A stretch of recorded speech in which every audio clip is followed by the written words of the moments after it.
Bismillahirrahmanirrahim. Assalamualaikum warahmatullahi wabarakatuh.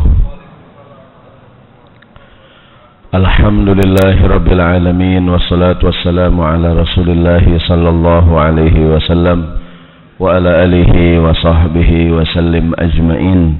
Qala Allah ta'ala fil Qur'anil Karim. A'udzu billahi minasyaitonir rajim. Bismillahirrahmanirrahim. وقالوا سبحانك لا علم لنا إلا ما علمتنا إنك أنت العليم الحكيم وقال رب اشرح لي صدري ويسر لي أمري واحلل عقدة من لساني يفقه قولي آمين يا الله يا رب العالمين وصدق الله العظيم. Yang saya hormati dan yang saya muliakan hadirin sekalian, bapak-bapak, ibu-ibu jamaah salat zuhur di Masjid Salahuddin, Direktorat Jenderal Pajak yang dirahmati Allah Subhanahu wa taala. Alhamdulillah di siang hari ini kalau tidak salah tanggal 6 Muharram 1440 Hijriah. Selasa, Rabu, Kamis, Jumat, Sabtu, Ahad, Senin. 7 ya. 7 Muharram 1440 Hijriah. Insyaallah tema kita pada siang hari ini semoga berhubungan dengan bab hijrah. Kadang-kadang begini hadirin, ada orang yang sudah berhijrah suka bertanya, Pak Ustadz, dulu sebelum saya kayak sekarang, dulu kadang saya sholat, kadang gak sholat Pak Ustadz. Dulu kadang-kadang saya berbuat maksiat begini begitu. Sekarang udah berubah, alhamdulillah Pak Ustadz. Yang dulu-dulu gimana Pak Ustadz? Yang dulu-dulu, ya kan? Tentu jawaban kita dengan taubatnya seseorang, Allah ampuni kesalahan kita. Nah, namun apakah cukup dengan begitu saja? Nah, di dalam Islam ada bab yang namanya kifarat atau kafarat. Kalimat kafaro yakfuru sama dengan sataro yasturu, menutupi. Jadi kafaroh sama dengan perbuatan yang kita lakukan dengan niat nutupin yang jelek-jelek yang dulu-dulu gitu. Kenapa orang yang tidak beriman dipanggil orang kafir? Karena seolah-olah hatinya tertutup gitu. Nah, ini kafarat sama dengan kira-kira amalan-amalan yang kita lakukan sebagai penghapus kesalahan kita. Kafarat ada dua. Ada kifarat yang sifatnya umum. Para sahabat Nabi atau Rasul sendiri menjelaskan, kalau para sahabat merasa melakukan kesalahan, mereka langsung mengeluarkan kifarat. Umumnya kifarat berupa sedekah. Yang kedua, ada kifarat yang Allah tentukan dalam Al-Quran. Kalau kesalahan begini, kifaratnya ini. Kifarat ini. Nah, ini kita akan bahas hal tersebut ya. Yang pertama dalam Al-Quran, surat Al-Furqan ayat 71, Allah berfirman, Bismillahirrahmanirrahim, wa man taba wa amila salihan fa innahu yatubu ilallahi mataba. Siapa orang yang tobatnya diiringi dengan amal soleh, taba wa amila solihan. Siapa yang tobat dan dibarengin dengan amal soleh, merekalah yang tobat dengan sebenar-benarnya tobat. Di ayat lain surat Al-Maidah ayat 45, ini ayat terkait masalah kisos ya. Ayatnya panjang, di antara cuplikannya Allah berfirman, Bismillahirrahmanirrahim, faman tasaddaqa bihi fahuwa kaffaratun lahu. Siapa orang yang bersodakoh, maka sodakohnya menjadi kifarat atas kesalahan dia. Faman tasaddaqa bihi fahuwa kaffaratun lahu. Jadi ada gini hadirin, ada kesalahan yang gede-gede. Orang berzina dirajam, betul nggak? Orang kalau mencuri dalam Islam tuh cukup nisab, potong tangan. Orang kalau minuman keras, mabok, apalagi kalau maboknya mabok banget hadirin, itu dicambuk 40 kali. Ini kadang-kadang ada kesalahan yang kecil-kecil. Bukan kecil juga sih, artinya bukan masuk dalam bab hudud gitu, tapi dia sebuah kesalahan. Gimana caranya agar Allah ampunin kita? Caranya mengeluarkan kifarat. Contoh dalam sebuah hadis beliau bersabda, qala Rasulullah sallallahu alaihi wasallam. Jadi sedekah sebagai kifarat atas kesalahan yang dilakukan. Ada sebuah hadis an Abi Hurairah radhiyallahu anhu, beliau bersabda, Qala Rasulullah sallallahu alaihi wasallam, kata Nabi, man halafa minkum faqala fi halfihi billata wal uzza falyaqul la ilaha illallah. Siapa yang bersumpah dan sumpahnya mengatakan demi Lata, demi Uzza. Kan orang kalau sumpah bolehnya demi Allah, betul nggak? wallahi, atau pakai ta, tallahi, pakai ba, billahi. Selain itu nggak boleh. Kalaupun boleh dengan asmaul husna. Ada orang bersumpah demi Allah, demi Rasulullah, ada nggak? Nggak boleh hadirin, nggak boleh. Demi langit dan bumi aku bersumpah, ada nggak tuh lagu dangdut ya? Itu nggak boleh hadirin. Bolehnya demi yang menciptakan langit dan bumi. Siapa yang bersumpah selain dengan nama Allah, kata Nabi, falyaqul la ilaha illallah, dia harus mengucapkan la ilaha illallah. Kira-kira kalau bahasa kita sahadat ulang hadirin. Jadi saya pernah dulu waktu masih jadi santri, ada temen kata Pak Ustadz, ayo sholat.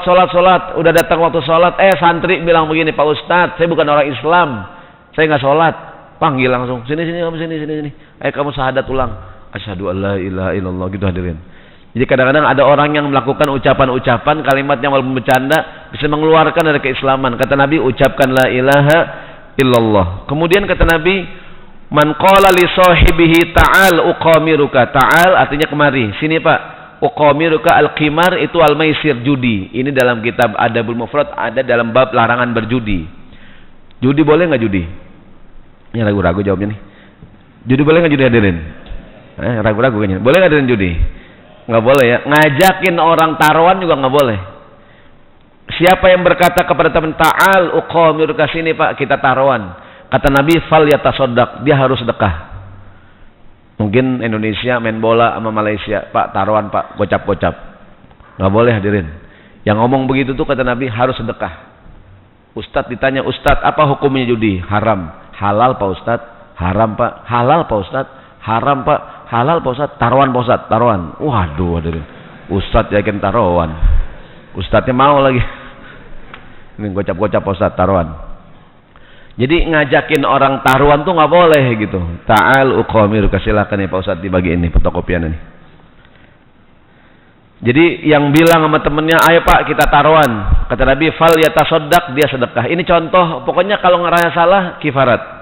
Ada hadis lain, beliau bersabda begini, kata Nabi, al-buzaku fil masjidi khati'atun, meludah sembarangan di masjid sebuah kesalahan.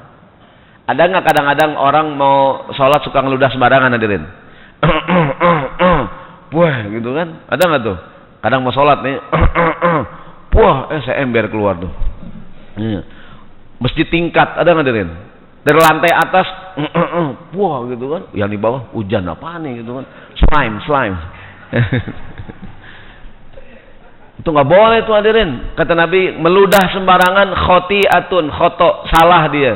Wa kafaratuha dafnuha, kifaratnya adalah dia harus nguburin. Kifaratnya nguburin hadirin, gitu tuh. Mohon maaf ya, kucing aja BAB ditutupin, ya hadirin. Kucing tuh kucing punya adab hadirin. Kucing kalau BAB diapain tuh? Tutupin. Kenapa Pak kucing ditutupin kalau BAB? Takut diambil sama bapak-bapak. Ditutupin hadirin. Jadi kalau ngeludah sembarangan kata Nabi, al-buzaku fil masjidi khoto, dia salah. Kifaratnya apaan? Dafnuha, kuburin, ditutupin. Kalau kadang-kadang orang pakai sepatu diiles-iles begitu. Kalau mau di kamar mandi hadirin, ya enggak? Jadi sebelum sholat kadang orang pengen buang ingus segala macam kan, di kamar mandi nggak boleh sembarangan. Kadang-kadang di halaman masjid. Sering tuh di lantai 2 biasanya tuh kalau masjid tingkat kan, sholat di ruang utama lantai 2. Tuh kadang orang mau sholat ada jendela kan, wow gitu kan, yang di bawah kesian. Ada cerita sahabat Abu Lubabah yang pernah haji, yang pernah umroh. Kalau kita ke Raudhah, ini gambar Raudhah ya. Ini Raudhah nih. Kan kata Nabi, antara mimbarku dengan rumahku ada raudhatun min riyadil jannah. Di gambar yang tampak di layar nih hadirin, antara mimbar Nabi dengan rumah Nabi ada beberapa tiang. Ada tiang-tiang bersejarah. Di bagian atasnya lingkaran ini dia ada namanya nih. Contoh nih, ada tiang bacanya Istuwanah Abu Lubabah, atau namanya tiang taubat. Kebaca nggak nih? Ada beberapa tiang bersejarah di Raudhah. Mudah-mudahan yang belum umroh bisa umroh, amin. Yang belum haji bisa haji. Walaupun begitu di Raudhah juga kita kadang nggak sempat saking desak-desakan. Mungkin umpamanya sebelum dia ke Raudhah dia browsing cari mana ada beberapa nih tiang-tiang utama nih, dia punya nama-nama. Di bagian atas ada sebagian dikasih nama tuh. Yang lingkaran hijau nih ya. Ada tiang, contohnya ada tiang Aisyah atau tiang Qur'ah. Dulu Rasulullah kalau ibadah di situ tuh nyendernya. Begitu beliau nggak ada, Aisyah juga di situ. Ntar sahabat sering berebutan pengen di situ. Kemudian diundi gantian, namanya Qur'ah. Ada tiang namanya tiang wufud. Tiang wufud itu tiang dulu Nabi kalau nerima utusan selalu di tiang itu tuh. Namanya tiang. Nah, ini yang kita omongin, ada tiang ini namanya tiang Ustuwanah Abu Lubabah atau dikasih nama tiang taubat. Tiang taubat. Gimana cerita asal muasal ini tiang taubat? Atau tiang Abu Lubabah seorang sahabat Nabi radhiyallahu anhu. Pada peristiwa perang Khandaq atau perang Ahzab, kita ingat Nabi dalam kota Madinah, betul nggak? Dikepung oleh kafir Quraisy, orang munafikin, orang Yahudi yang sudah diusir, Bani Qainuqa, Bani Nazir. Di dalam kota Madinah masih ada satu buah komunitas Yahudi Bani Quraisyah yang masih terikat perjanjian dengan Nabi. Jadi yang di luar nih koalisi menyerbu Nabi, orang musyrikin, kabilah-kabilah yang tidak suka kepada Nabi, ada orang munafik bersekongkol. Demikian juga dengan beberapa Yahudi yang sudah diusir. Nabi Muhammad dikepung. Singkat cerita, kita ingat beliau melakukan strategi menggali parit, dikasih nama perang Khandaq. Singkat cerita, selesailah perang Khandaq. Kocar-kacirlah pasukan koalisi yang mengepung Nabi. Setelah selesai perang Khandaq, di antara yang berkhianat dengan kaum muslimin siapa? Yahudi Bani Quraisyah. Mereka di dalam kota Madinah terikat perjanjian namun berkhianat. Karena mereka berkhianat, Nabi putuskan setelah musyawarah dengan para sahabat, hukuman buat mereka laki-laki Bani Quraisyah yang berkhianat adalah hukuman mati. Nah, singkat cerita, Nabi belum umumin, ini masih rahasia. Nabi utus Abu Lubabah, pergi engkau ke Yahudi Bani Quraisyah, dengarkan mereka. Kenapa mereka berkhianat? Pokoknya disuruh ke mereka, dengerin omongan mereka. Sampai di perkampungan Yahudi Bani Quraisyah, Abu Lubabah dikerumunin oleh banyak orang Yahudi. Mereka bertanya-tanya, apa hukuman yang Nabi berikan buat kami yang berkhianat? Tanpa sadar, refleks, Abu Lubabah membuat sebuah isyarat, hadirin. Dia taruh tangannya di mana, hadirin? Di leher, gini nih. Ini kan, apa ini, hadirin? Lo, gue, N, gitu, hadirin. Hukuman mati, gitu. Kita kan kadang-kadang suka ngasih kode-kode kan. Pak, apaan Pak? Apaan Pak? Tenang aja. Sampai sekarang tenang aja, hadirin. Kode-kode. Teman saya Pak Ustadz, dulu dia sebelum hijrah Pak Ustadz, dulu dia begini Pak Ustadz, sekarang begini Pak Ustadz. Udah sembahyang Pak? Enggak, kan pakai galon Pak Ustadz. Lu pakai botol dulu, sekarang dia pakai ember. Oh, gue keren tobat kali. Enggak, dia sekarang udah makin kayak ember minumnya.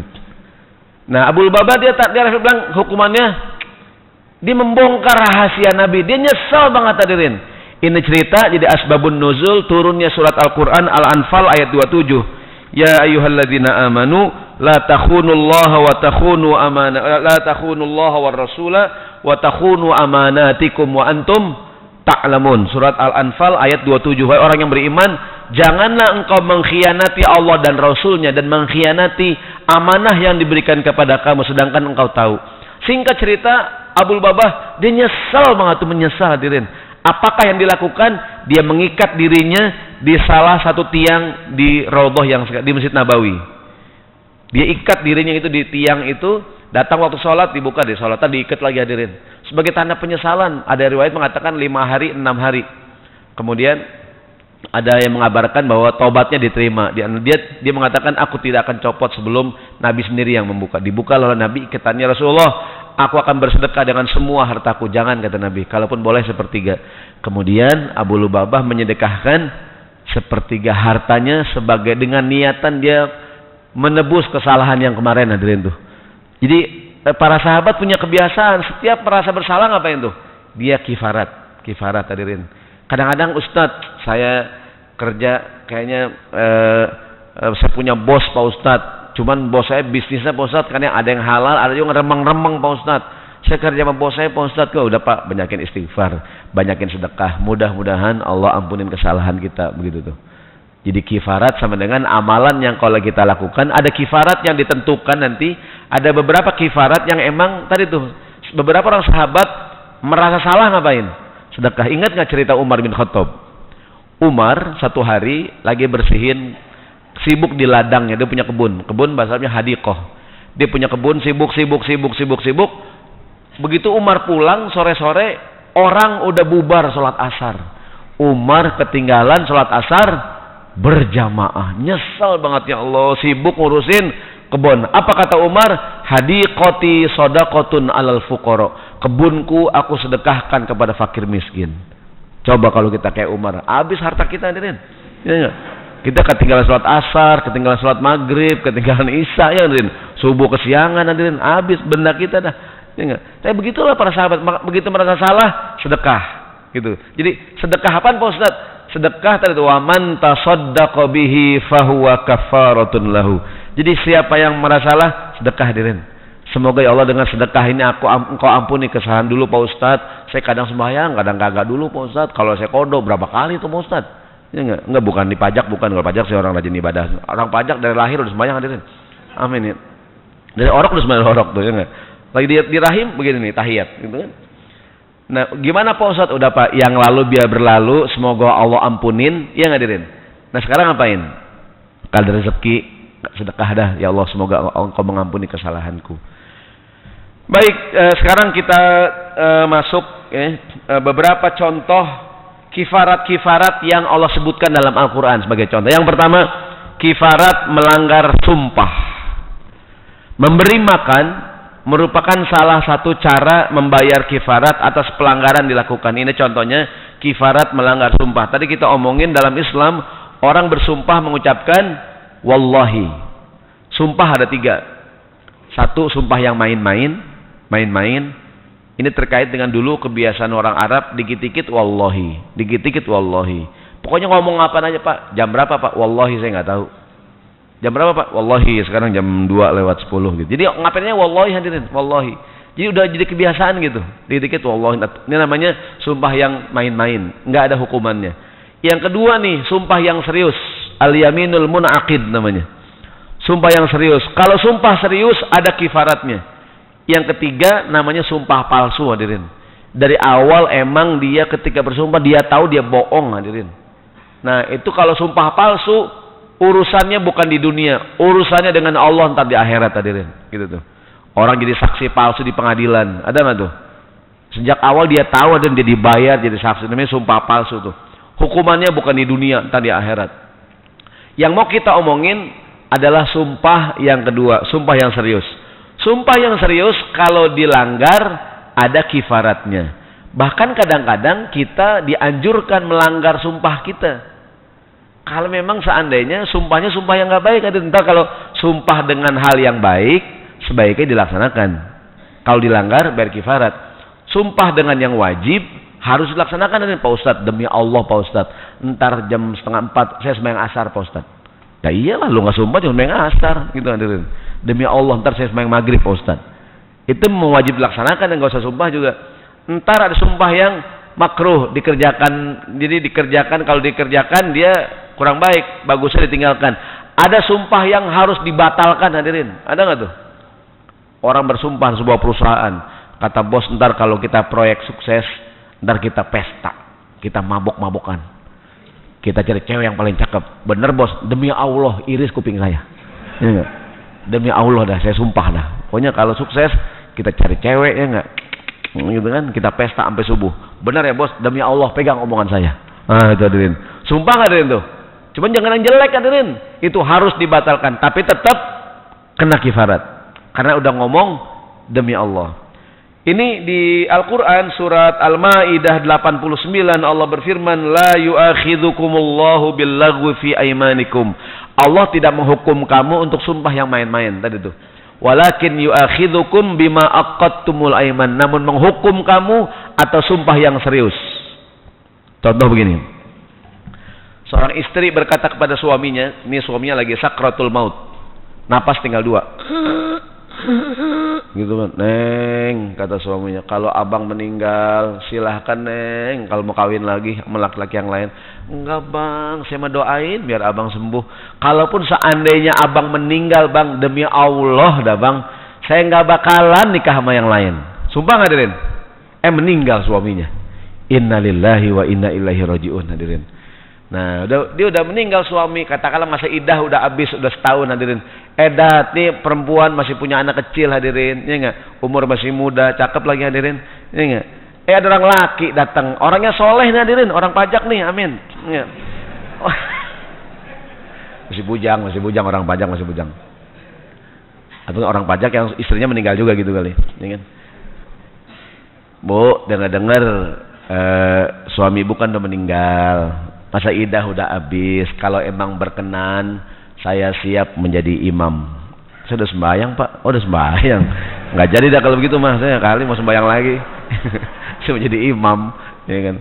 Gini pak, saya siap nikah sama bapak, cuma saya udah berjanji di hadapan suami saya demi Allah kalau dia meninggal saya tidak akan nikah lagi. Ada hadis Nabi. Beliau mengatakan begini, man halafa ala yaminin, siapa yang bersumpah dengan satu sumpah, kemudian dia lihat ada yang lain yang lebih baik, hadirin. Pesan Nabi, ambil yang lebih baik, batalin sumpahnya, bayar kifaratnya. Gitu. Saya tanya ini perempuan nih ibu, masih punya anak kecil, hadirin, katakanlah mohon maaf janda muda gitu kan, ada laki-laki yang datang, hadirin, mendingan mana? Nikah lagi apa jangan? Orang pajak nih, jangan nih, kamu nih. Hadirin nih. Nikah lagi apa jangan, hadirin? Nggak ada yang jawab nih. Mendingan dia nikah lagi, hadirin. Tapi saya udah sumpah Pak Ustaz. Ibu ambil yang lebih baik, batalin sumpahnya, bayar kifarat. Satu ngapain? Fakaffaratuhu it'amu asyarati masakina min awsati ma tut'imuna ahlikum, kasih makan 10 orang fakir miskin. Au kiswatuhuna, atau beliin pakaian buat 10 orang fakir miskin, atau membebaskan seorang budak. Kalau tidak, yang ketiga ngapain? Siyamu salasati ayyamin, puasa selama 3 hari, namanya puasa kifarat, melanggar sumpah. Atau suami kali, suami istrinya sakratul maut.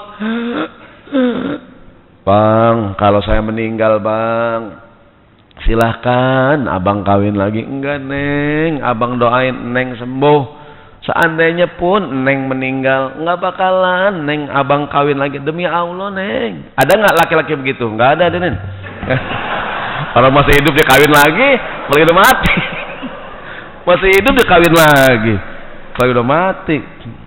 Enggak, bukan orang pajak sih enggak. Ini kantor lain sebelah nih. BKPM. Jadi apa namanya? Tapi kalau dia serius harus bayar kifarat gitu. Mungkin ada anak muda lulus sekolah, lulus kuliah, dia mau ngelamar kerjaan, kata bapaknya, udah sini kerja sama ayah aja di perusahaan ayah. Enggak ya, aku mau kerja tempat yang lain. Ya, dia ngelamar di mana-mana, dia 34 provinsi nggak ada yang terima, dari Aceh sampai Papua, dia pulang ke rumahnya, udah sini aja dah kerja sama bapak, BBD, bantu babe dagang, ya enggak. Akhirnya hadirin dia kerja bapaknya, ngelanggar nggak hadirin? Melanggar, bayar kifarat. Ada yang mengatakan janji sama dengan sumpah. Ada nggak orang berjanji? Walaupun tidak sampai mengucapkan demi Allah, kalau berjanji dia langgar, bayar kifarat gitu. Di dalam contoh dalam kitab fikih sunnah tuh nazar sama dengan yamin, sumpahnya kalau dilanggar bayar kifarat. Ini contoh kifarat yang disebutkan oleh Quran. Ngasih makan 10 orang, atau beliin baju, atau bebasin budak, atau puasa. Contoh yang lain, ada kifarat yang Nabi sebutkan dalam hadis, yaitu kifarat suami istri siang-siang berhubungan di bulan Ramadan. Bulan Ramadan lagi puasa, suami istri boleh nggak berhubungan badan? Nggak boleh. Selain batal puasanya, hadirin, melakukan pelanggaran, ada kifaratnya hadirin. Diceritakan oleh sahabat Abu Hurairah radhiyallahu anhu, bainama nahnu julusun inda Rasulillah, kami sedang duduk-duduk bersama Nabi. Idza ja'ahu rajulun, ada laki-laki datang, ya Rasulullah. Kenapa, kata Nabi? Halaktu, binasa Nabi aku. Nabi tanya, malaka, kenapa engkau binasa-binasa? Nabi, waqa'tu ala imraati wa ana shaimun. Nabi, aku berhubungan dengan istriku, aku sedang puasa di bulan Ramadan. Melanggar enggak, hadirin? Langgar. Kata Nabi, hal tajidu raqabatan ta'tikuha? Apakah engkau bisa membebaskan seorang budak sebagai kifaratnya? Qala la, oh enggak ada Nabi, aku enggak punya. Kata Nabi, hal tajidu hal tastati'u an tasuma syahraini mutatabi'ain? Kalau gitu engkau harus puasa 2 bulan berturut-turut. Faqala, sanggup, kata Nabi? Enggak sanggup Nabi, sebulan aja lolos, ya enggak, hadirin? Jebol apalagi 2 bulan, ya enggak? Kata Nabi, kalau gitu hal tajidu it'amu sittina miskinan, kasih makan berapa orang? 60 orang fakir miskin. Kalau sumpah berapa orang sumpah tadi? 10. Kalau siang-siang berhubungan berapa hadirin? 60 fakir miskin. Buka puasa bersama dah tuh. 60 orang fakir miskin. Ada orang undang buka, Pak, tumben Pak, baik buka puasa bersama. Enggak gua ngelanggar tadi. Ngasih makan 60 orang fakir miskin hadirin. Atau Nabi tanya, sanggup nggak kasih makan 60 orang? Ya Rasulullah, aku nggak punya. Nabi diam, ya Allah, ini orang berani banget melanggar hadirin. Ini Nabi pulang ke rumah, beliau datang bawa sekeranjang kurma. Fa'utiya bi arakin fihi tamrun. Nabi datang, kata Nabi, nih bawa pulang. Tasaddaq, sedekahkan kepada orang miskin, 60 orang miskin di kampung kamu ya Rasulullah. Kepada orang yang lebih miskin dibandingkan aku. Iya, Nabi, di kampung saya yang paling miskin. Nabi fadhahikan, Nabi kesenyum hadirin, ya Allah, ini orang susah berani banget hadirin. Kan orang melanggar mikir-mikir hadirin, ya enggak? Nabi tersenyum, Nabi ketawa, kata Nabi, udah at'imhu ahlaka, sekarang pulang kasih makan keluarga kamu. Ini hadis riwayat Imam Bukhari. Nanti begini pertanyaannya, apakah kifarat orang ini gugur hadirin? Jawabannya tidak. Kapan-kapan dia punya kesanggupan harus bayar kifarat. Mungkin kita ngelanggar, belum sanggup bayar kifaratnya. Kifarat belum gugur. Begini, siapa tahu dulu hadirin ada teman kita atau kita yang pernah bersumpah dan kita langgar. Kita kan nggak tahu hadirin. Mungkin dulu-dulu kita pernah bilang wallahi, ya hadirin. Ya kan? Atau kita janji begini begitu. Mungkin nggak dulu-dulu hadirin. Ya kan? Sekarang boleh juga kita dengan, ya Allah, aku puasa 3 hari dengan niat, ya Allah, membayar kifarat. Siapa tahu dulu aku pernah bersumpah dan aku langgar. Ya hadirin. Ya Allah, ini aku kasih makan 10 orang fakir miskin dengan niat. Siapa tahu aku dulu pernah sumpah dan janji-janji belum aku tunaikan. Tunaikanlah kifaratnya. Semoga menghapuskan yang dulu-dulu. Tapi secara umum biasanya kifarat itu sedekah. Jadi ngasih makan gitu ya, yang berbuat baik. Contoh yang lain yang disebutkan dalam Al-Quran, bab zihar. Zihar sama dengan seorang suami berkata kepada istrinya di halaman 5 ini, dulu ada sahabat perempuan namanya Khawlah binti Tha'labah. Dia punya suami Aus bin Somit. Suaminya bilang begini, wahai istriku, anti ka zohri ummi. Zohrun ni punggung nih, zohrun ni punggung. Punggung ya. Kalau sodrun, dada nih sodrun. Orang Arab tuh ada kalimat-kalimat yang menunjukkan ungkapan dia tidak mau berhubungan sama istrinya. Anti ka zohri ummi, punggungmu seperti punggung ibuku. Saya tanya hadirin, anak kandung boleh nggak berhubungan badan sama ibu kandungnya? Boleh nggak? Nggak boleh. Ketika dia menyamakan istrinya kayak ibunya, itu kiasan dia tidak mau berhubungan hadirin. Karena kamu seperti ibuku. Kalau dia ibu, boleh nggak berhubungan sama ibu hadirin? Dalam fikih namanya zihar. Kalau udah ngomong begitu, suami nggak boleh berhubungan sama istri, nggak boleh berhubungan dengan istrinya sampai kapan? Sampai dia bayar kifarat. Jadi Khawlah binti Tha'labah mendatangi Nabi, ya Rasulullah, suamiku menzihar aku. Ya, dia sedangkan ingin berhubungan dengan aku. Turun ayat Al-Quran nih, surat ini nih. Surat Al-Mujadilah 3 dan 4. Walladzina yuzahiruna min nisaihim. Laki-laki yang menzihar istrinya, summa yauduna lima qalu, dan dia cabut omongannya, fatahriru raqabatin min qabli ayyatamassa, hendaklah dia membebaskan budak sebelum berhubungan badan. Ayat yang keempat, faman lam yajid, kalau nggak bisa membebaskan budak, fasyamu syahraini mutatabi'aini min qabli ayyatamassa, dia harus puasa 2 bulan berturut-turut sebelum berhubungan sama istrinya. Kifarat hadirin. Sambungannya, faman lam yastati, kalau nggak sanggup, fa it'amu sittina miskinan, dia ngasih makan 60 fakir miskin. Kenapa? Bayar kifarat menzihar istrinya. Secara umum hadirin, orang kan tidak suka disama-samain, dibanding-bandingin, betul nggak? Kita nih para suami, dari kecil kita makan masakan ibu kita, ya hadirin. Kita tumbuh dengan masakan ibu kita, segala macam ibu kita. Begitu menikah kita dengan seorang perempuan yang mungkin masakannya beda sama ibu kita hadirin. Kita bilang, istriku, kok kamu masak sayur lain ke. Kalau ibuku masak telur enak banget sih. Kok kamu goreng telur nggak enak? Mas, kamu kawin aja mas sama ibu kamu mas. Begitu dia ngambek hadirin. Ya nggak tuh. Jadi secara umum kurang baik menyamakan tuh, membanding-bandingkan. Sebagian ulama mengkiaskan dengan punggung bagian tubuh yang lain, matamu, wajahmu, apa kamu tuh seperti ibuku. Seolah-olah tuh menyamakan istri dengan ibu. Saya ulangi, boleh nggak anak berhubungan sama ibu kandungnya? Nggak boleh hadirin, nggak boleh berhubungan badan. Maka kalau begitu bayar kifarat.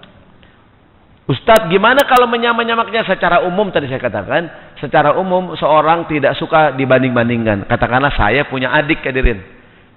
Orang ketemu, Pak Ustadz ini adiknya, kok lain Pak Ustadz sama adiknya? Adiknya cakep, kok Pak Ustadz hancur banget Pak Ustadz? Ya kan? Kue cucur anget-anget, Pak Ustadz hancur banget gitu kan? Nah, bodo amat Pak gitu kan? Jadi orang tuh secara umum nggak senang dibanding-bandingin hadirin. Ini kisah nyata, saya punya anak kebetulan yang nomor 3 saya masukin pesantren. Sebelumnya abangnya pesantren duluan, nomor 2. Yang nomor 2 pesantren gampangan, nomor 3 susah nih hadirin. Saya bilang, Hasan, kamu kok susah banget sih, nggak kayak abang. Abang tuh nurut banget, Bi. Setiap orang beda-beda loh, Bi. Waduh, anak pintar ya hadirin. Kayak bapaknya pintarnya anaknya hadirin. Semua orang punya sifat masing-masing, Bi, beda-beda. Emang aku Umar aku, Bi. Wah bener nih anak canggih juga hadirin. Siapa dulu bapaknya nggak? Tapi saya belajar dan kita nggak boleh kita tuh sejak saat itu hadirin, saya nggak pernah lagi suka membandingkan dia dengan abangnya gitu hadirin. Karena beda-beda hadirin. Beda. Kan kita bilang kamu tuh lihat tuh kakak kamu tuh gampang banget ini kan begini gitu. Kan kita aja dibanding-banding nggak suka. Jadi kita kembalikan masalah zihar, istri jangan suka membandingkan istri kita dengan ibu kita. Mungkin kok kalau pujian gimana Pak Ustadz? Ya mungkin kalau pujian, intinya secara umum jangan suka. Kecuali kalau istriku, kok kamu masak sayur enak banget nih, kayak masakan ibuku. Aku beli loh mas. Oh beli tuh, makanya enak. Biasanya nggak begitu. Pokoknya intinya, kalaupun muji langsung aja dah, jangan disama-samain hadirin, gitu. Entah kalau yang disamakan fisik, masuknya bab zihar, ya, bab zihar. Punggungmu seperti punggung ibuku, gitu kan? Kan kita suka muji istriku, wajahmu bagaikan rembulan. Mas, kan bulan gak rata mas. Iya, maksud aku begitu deh, maksud aku. Kurang ajar loh mas, buang berantem ya. Nah kalau dilanggar, nggak boleh berhubungan sampai bayar kifarat. Ngapain? Bebasin budak, puasa 2 bulan, atau ngasih makan 60 fakir miskin. Apa namanya? Kifarat. Hadirin rahimakumullah, ada amalan-amalan yang kalau kita lakukan kadang-kadang begini. Tadi dari subuh sampai zohor, ada nggak kesalahan kita hadirin? Ada ya. Dari zohor sekarang sampai asar hadirin, ada nggak kesalahan kita? Nah Allah jadikan sholat 5 waktu sebagai kifarat. Jumat minggu lalu sampai Jumat besok hadirin, ada nggak kesalahan kita hadirin? Allah jadikan sholat Jumat jadi kifarat. Ramadan tahun kemarin sampai Ramadan yang akan datang nanti hadirin, ada nggak kesalahan kita hadirin? Maka Ramadan dengan rangkaian ibadahnya menjadi kifarat. Rasulullah mengatakan, kata Nabi, qala Rasulullah SAW di halaman 6, kata Nabi, salawatul khamsu wal jumu'atu ilal jum'ah wa ramadhanu ila ramadhan mukaffiratun ma bainahunna idza jtunibatil kabair. Satu Ramadan salat wajib ke salat wajib yang lain, Jumat ke Jumat, Ramadan ke Ramadan, menjadi kifarat atas kesalahan yang kita lakukan. Maka entar nih kita sholat asar, begitu kita takbir, Allahu Akbar, bukan sekedar kita melaksanakan kewajiban, Allah mudah-mudahan sholatku ini menjadi kifarat, gitu tuh. Pernah Nabi bilang begini, tahukah kalian kepada para sahabat, seandainya ada satu orang di depan rumahnya ada sungai, jernih, deras, airnya bersih, yaghtasilu fihi khamsa marratin, sehari dia mandi 5 kali, kata Nabi. Hal baqiya min darnihi syai'un, kira-kira kata Nabi ada nggak daki yang masih nyangkut hadirin? Apa kata sahabat? Nggak ada Rasulullah. Kata Nabi, demikian salat yang 5 waktu, dengannya Allah hapuskan kesalahan-kesalahan kita. Maka salat fardu menjadi kifarat, salat Jumat menjadi kifarat, Ramadan menjadi kifarat. Ini tentang sholat Jumat nih hadirin, sholat Jumat. Ada kadang-kadang orang enteng banget meninggalkan sholat Jumat. Ada nggak tuh? Qala Rasulullah sallallahu alaihi wasallam, beliau bersabda di halaman 7. Man tarakal jumu'ata muta'ammidan. Siapa yang berani meninggalkan sholat Jumat dengan sengaja, fal yatasaddaq bidinarin fa illam yajid fa binisfi dinar, rawahu Ibnu Majah. siapa yang meninggalkan sholat Jumat dengan sengaja, hendaklah dia bersedekah 1 dinar atau setengah dinar. 1 dinar berapa hadirin sekarang? 2 juta gitu ya, 2 jutaan ya. Yang meninggalkan sholat Jumat sengaja hadirin, sedekah 2 juta. Gede banget Pak Ustadz hadirin. Mungkin ada orang enggak sembahyang Jumat gara-gara Pak Ustadz saya kerja. Pak Ustadz, Bapak kerja dapat berapa kerja? Ninggalin sembahyang Jumat hadirin. Kalau Bapak meninggal sholat Jumat 2 juta ininya dendanya, kifaratnya. Kalau nggak bisa setengah dinar. Ini saya katakan tadi, ketika orang salah ngapain Nabi nyuruh? Sedekah, sedekah, sedekah. Sebagai bentuk kifarat atas kesalahan yang dilakukan. Mengapa kita kalau selesai dari satu majelis baca doa yang namanya doa kafaratul majelis? Jadi diriwayatkan oleh seorang sahabat, ini sahabat bernama Abu Barzah Al-Aslami. Dia mengatakan karena Rasulullah sallallahu alaihi wasallam yaqulu bi akhiratin idza arada ay yaquma minal majlis. Kata Abu Barzah, aku sering mendengar Nabi Muhammad kalau selesai satu majelis, beliau membaca subhanakallahumma wa bihamdika asyhadu an la ilaha illa anta astaghfiruka wa atubu ilaik. Kemudian aku tanya sama Nabi Rasulullah sallallahu alaihi wasallam, innaka la taqulu qawlan ma kunta taqulu fima madha nabi. Barusan aku mendengar engkau mengucapkan kalimat-kalimat yang belum pernah aku dengar kemarin-kemarin. Itu kalimat apa Nabi? Yang tadi itu subhanakallahumma, kata Nabi, faqala kaffaratun lima yakunu fil majlis. Kalimat yang tadi menjadi kifarat atas segala kesalahan yang terjadi pada majelis tadi. Ntar yang namanya majelis bukan cuma majelis taklim, hadirin, majelis apa aja dah. Kita makan siang hadirin, makan siang bareng-bareng, ada nggak tuh? Kan sambil ngobrol makan siang, ngalor ngidul, ya hadirin. Udah selesai makan, Pak, udah tutup dulu dah, subhanakallahumma bihamdika, gitu hadirin. Kata punya warung, kayak pengajian nih, nah, gitu hadirin. Karena ada nggak orang makan siang ngomong yang ngelantur, ada nggak hadirin? Ya kan, ngomong ngelantur, ngalor ngidul segala macam, cewek lewat, ya kan? Hadirin, subhanakallahumma bihamdika, begitu hadirin.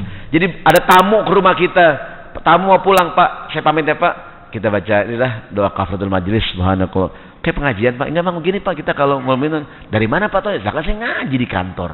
Maksudnya Pak Satroni ngajarin. Gitu kan, paham hadirin. Jadi bukan cuma pas pengajian, ada tamu, selesai urusan hadirin, gitu tuh. Ada wajib pajak datang. Pak, maksudnya Pak, subhanakallahumma. Wah, luar biasa orang pajak hadirin. Begitu hadirin. Siapa tahu lagi apa namanya, berurusan pajak hadirinnya enggak? Ada kadang-kadang ngelirik-ngelirik hadirin, kan cakep nih ya wajib pajak hadirin. Gitu kan? Ini bukan ini pajak yang lain ya, kalau sini mah enggak ya. Di KPP. Ya namanya orang majelis ada kesalahan-kesalahan. Pokoknya setiap majelis Nabi tutup subhanakallahumma bihamdika. Ya Nabi itu apaan barusan? Kafaratun lima yakunu fil majlis. Itu menjadi kifarat atas kesalahan yang mungkin tadi terjadi pada majelis kita. Sebagai penutup saya bacakan beberapa cerita singkat kebiasaan para sahabat ngerasa salah kifarat, merasa salah kifarat. Yang pertama cerita sahabat Abu Thalhah. Seorang sahabat Abu Thalhah sedang sholat. Lewatlah di hadapannya seekor burung. Dia sholat sambil sibuk memperhatikan burung itu sampai dia lupa jumlah rakaat sholatnya. Sebagai bentuk penyesalan atas kelalaiannya dalam sholat, dia sedekahkan kebunnya untuk fakir miskin. Gitu hadirin. Mungkin lagi sholat nih hadirin, kayak kita kan lagi sholat nih. Ada burung hadirin. Burung gereja kalau kita ya. Burung gereja main di masjid hadirin. Burung mu'alaf nih. Kita di Indonesia toleransi nggak ada masalah hadirin. Kita tidak pernah mempermasalahkan burung gereja main di masjid hadirin. Kita biasa-biasa aja. Nggak pernah kita tulis burung gereja hilang mampir, nggak ada hadirin. Santai aja kita. Jadi kalau dibilang kita ada masalah dengan toleransi, nggak ada masalah hadirinnya nggak, ya kan? Burung gereja main, burung kepo tuh, di mata ajaran Islam. Nah dia lagi sholat nih, mungkin lihat burung gitu kan, dia lupa, udah berapa rakaat nih. Begitu salam dia sedekah dengan kebunnya. Ada Tamim Ad-Dari radhiyallahu an, pernah tidur, dia punya kebiasaan qiyamul lail. Pernah tidur di malam hari hingga subuh. Datang, dia ketinggalan sholat tahajud. Kemudian dia tidak tidur selama setahun dan dia banyak berpuasa sebagai bentuk penyesalan atas kelalaiannya. Dalam sebuah hadis kata Nabi, an-nadamu minat taubah, menyesal bagian dari tobat. Kan kalau tobat ngapain? Berhenti, menyesal, jangan diulangi. Ya nggak tuh? Ada orang di pengadilan membunuh gitu. Wartawan nanya, gimana Pak? Apakah Bapak menyesal telah membunuhnya? Saya puas Pak. Kalau bisa saya pengen bunuh sekali lagi. Waduh hadirin. Apakah Bapak menyesal? Oh, nggak ada penyesalan dalam diri saya. Salah hadirin. Kadang-kadang ada orang yang hijrah tuh, orang hijrah kan seleb-seleb pada kan wartawan nanya, apakah Anda menyesal dengan perbuatan? Oh, yang lihat nggak ada menyesal. Biarlah yang berlalu ya nggak. Ini bukan sebuah penyesalan. Ini bagian dari enggak. Justru harus mengatakan saya menyesal dulu begini, karena menyesal bagian daripada tobat. Yang ketiga cerita Hasan bin Sinan. Kan ada hadis Nabi, beliau bilang begini Nabi, kalau Rasulullah SAW kata Nabi, min husni islamil mar'i tarkuhu ma la ya'nihi. Termasuk Islam yang baik meninggalkan sesuatu yang bukan urusan dia, hadirin. Janganlah kita terlalu sok mau tahu urusan orang, hadirin gitu. Nih, ini Hasan bin Sinan melewati satu bangunan yang baru dibangun. Kemudian dia bertanya-tanya tentang hal yang tidak penting untuk dirinya. Kapankah ini bangunan dibangun? Nih bangunan kapan dibangun? Mungkin kalau zaman sekarang kita nanya-nanya, kok bangunan begini banget nih? Kenapa nggak begini? Kenapa begitu? Sebagai penyesalan atas sikapnya yang selalu mau tahu, dia berpuasa selama setahun. Ini contoh-contoh kisah singkat. Intinya begitu merasa bersalah, ngapain hadirin? Kifarat. Mudah-mudahan ini tahun baru 1440 Hijriah. Siapa tahu hadirin dulu-dulu sebelum hijrah ya enggak ada kesalahan, janji, kekhilafan, kealfaan yang pernah kita lakukan. Sekarang kita merasa Pak Ustadz saya kayaknya, atau mungkin ada orang yang Pak Ustadz saya udah sekarang istighfar yang banyak, bayar banyak-banyakin sedekah hadirin, rezeki sedekah. Semoga Allah mengampuni kesalahan kita. Wallahu a'lam bissawab. Mudah-mudahan ada manfaatnya. Kalau baik silakan disampaikan kepada yang lain. Dan kalau ada pertanyaan bisa ditanya di WhatsApp ada di nomor telepon saya. Jangan lupa Instagramnya Sahroni Mardhani buat yang belum follow hadirin ya, supaya follower saya nambah. Saya jadi cawapres hadirin. Ya enggak. Jadi sekian, mohon maaf. Subhanakallahumma wa bihamdika asyhadu an la ilaha illa anta nastaghfiruka wa natubu ilaik. Mohon maaf hadirin. Assalamualaikum warahmatullahi wabarakatuh.